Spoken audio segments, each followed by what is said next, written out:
guys, I'm Aleeza and this is our linear motion project. So here's our problem what we're dealing with today. Aleeza and Cynthia hijacked a UFO, initially at rest, from aliens that decided to stop by Chipotle. Aleeza and Cynthia began to move with a speed of 30 meters per second across a level hill that is 20 meters above a flat plain.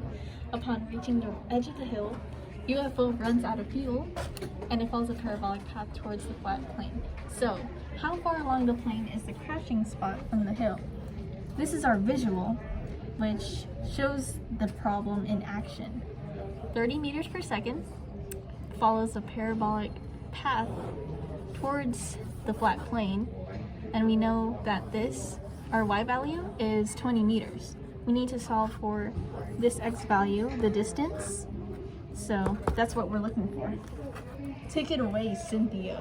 Hi y'all, I'm Cynthia, and so from the problem, we know that we're given the initial velocity for the x, which is 30 meters per second, and we're also given the level, I guess the y, which is negative 20 right here. Yes, that's and a negative since it's negative since it's falling, and also we also know the velocity, initial velocity at y, which is 0 meters per second. And then we also know that the acceleration in the x direction is 0 meters per second. And then the acceleration for y, it's negative 9.8 meters per second because it's at free fall.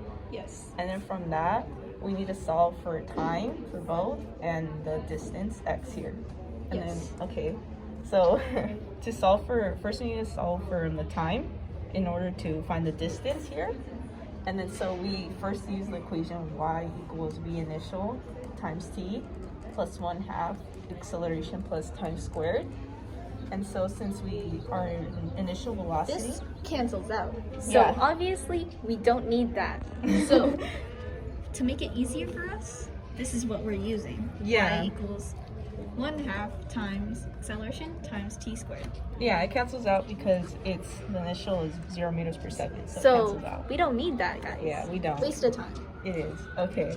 So then after that, we just plug in the variables. So y was negative 20 meters, and then 1/2 times the acceleration, which is at y, so it's negative 9.8 meters per second squared.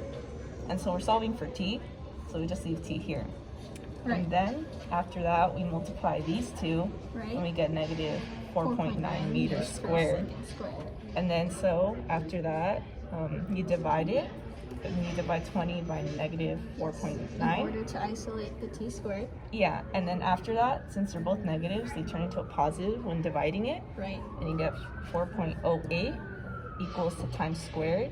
And then you just square root it to get rid of the squared. And our time is 2.02 seconds. Yeah. With And then that, we just plug in. yeah, and then we use this equation. Velocity is equal to the change of x over t in order to solve for the distance x.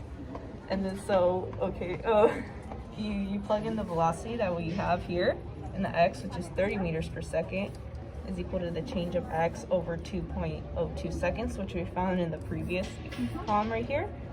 And then in order to isolate x, we multiply 2.202 on both sides. And then you multiply that by that, and then you get x by itself, which is 60.6 meters. So that's the distance in which, what do you call it? That's is the distance between here, which is it's the distance at which the UFO crashed, right. like the crashing spot from here to here. So yes, from the level hill to the flat plain. Yeah. That's how far we crashed.